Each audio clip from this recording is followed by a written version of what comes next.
అందరికీ నమస్కారం అండి. ఇక్కడ మా తమ్ముడు అంబాభక్తుడ రాముడు, అదే ఆయన చెప్పినట్టు అందాల రాముడు మాకైతే తమ్ముడు శ్రేయోభిలాక్షి. ఈయన మన స్వయంభూ అయిన శ్రీ పుష్పాచార్యేశ్వర స్వామి దేవాలయం పునరుద్ధరణ కోసం ఈయన చాలా రోజుల నుంచి ఈయన కృషి చేస్తున్నాడు.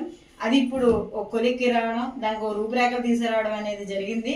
దీనికి ముఖ్య అతిథిగా మా సహోదరి సత్యభామ గారు కూడా వస్తున్నారు. కాబట్టి మేము కూడా వెళ్తున్నాం, వెళ్ళాలని 100% ప్రయత్నిస్తున్నాం. కాబట్టి మీరందరూ కూడా అక్కడికి వెళ్ళి మా తమ్ముడిని ఆశీర్వదించి స్వామివారి అనుగ్రహం పొందాలని మేమందరం మా తరఫున కూడా మేము మిమ్మల్ని కోరుకుంటున్నాం. కాబట్టి వెళ్ళి తీర్థ ప్రసాదాలు స్వీకరించి స్వామివారి అనుగ్రహం పొందాలని కోరుకుంటున్నాం. హర హర మహాదేవ శంభో శంకర. అందరికీ చెల్లాయి సత్యభామ చెల్లాయి వస్తున్నారు. మీరు రండి, శ్రీలక్ష్మి గారు వస్తున్నారు. మొత్తం గ్యాంగ్ అందరూ వచ్చేసాయి. అవునండి, శివరాత్రి సందర్భంగా చాలా చక్కటి పూజలు, విశేషంగా పూజలు ఉన్నాయి. అలాగే జ్యోతి ప్రజ్వలన కూడా ఉంది.